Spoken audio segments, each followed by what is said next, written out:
Mark Fields is the CEO of the Ford Motor Company. We're here at the New York Auto Show talking about the new Lincoln Navigator Concept. So Mark, it was only less than 2 years ago that you guys did a whole revamp of the powertrain and all that. Now you got a whole new body on it. Why that kind of a cadence? Well, as we've said with Lincoln, we really want to make sure that we're on this journey with Lincoln to build a great world-class luxury brand, and we need to do that with a good cadence of really stunning product. So we made improvements to the Continental a couple of years ago, powertrain, a little bit of interior and exterior.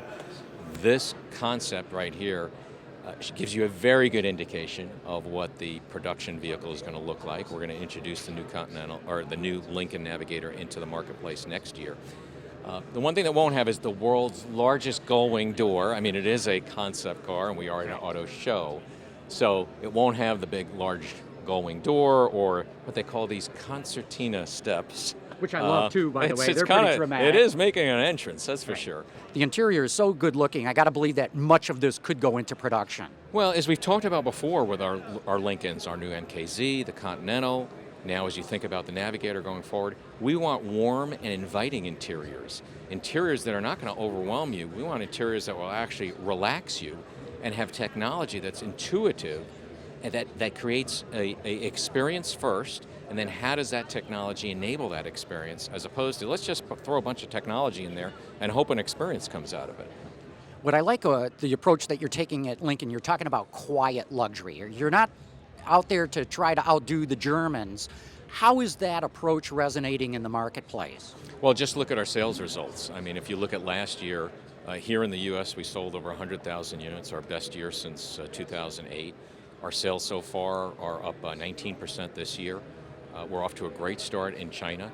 So, we're resonating to the folks that we are targeting our brand towards.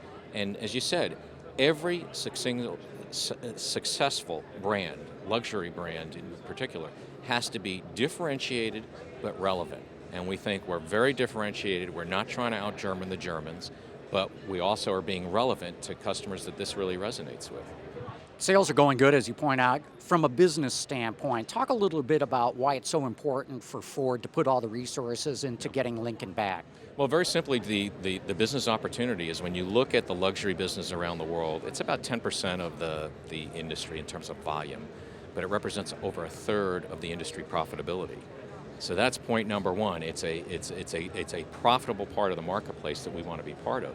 And the second reason is, as we've grown the Ford brand over the last number of years, for those customers that then want to move up to luxury brands, we want to be there for them. We just don't want to be a feeder brand for a bunch of other luxury brands. We want to be there for them, again, with a differentiated and relevant luxury brand. I think Ford's taken, under your leadership here, an astute approach to reviving Lincoln. You're using the resources you have. You're not creating totally unique platforms. And I sort of get that. First, you got to prove that you can do it with these kinds of resources. When or will you flip that and say, okay, Lincoln, now we're going to put resources into you that we're not going to share with the rest of the company? Well, I think, it's a technical question. So I think customers don't think that way.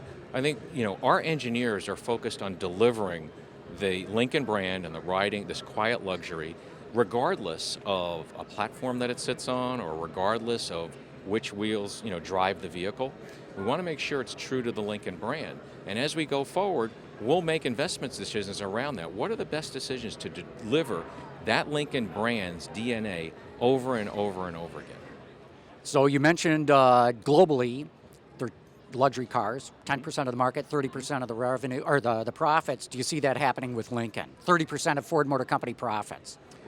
Well, as we said, we're on a journey with Lincoln, which means over time we want to make sure it earns an appropriate return. We also realize that it's a journey. We're making the investments now, but clearly we want to make sure that Lincoln is a profitable contributor to Ford Motor Company over the medium term. And a Wall Street question, since we're in New York. Ford, as with almost all the other automotive stocks, does not have a very good multiple. Can turning Lincoln around help the multiples at Ford for your stock? Well, it surely can help. I think what actually will help earn or improve the multiples is really driving consistently the things that drive shareholder value, and that's around growing our revenue, it's expanding our operating margins, It's reducing the risk in the business, making our balance sheet stronger, and continuing to reward our shareholders. Those are the things that drive shareholder value over time. Those are the things that drive multiples, and we're going to continue to make consistent progress, and hopefully at some point we'll be rewarded for that. Real good. Mark Fields, thank you so much for your time. Okay, take care.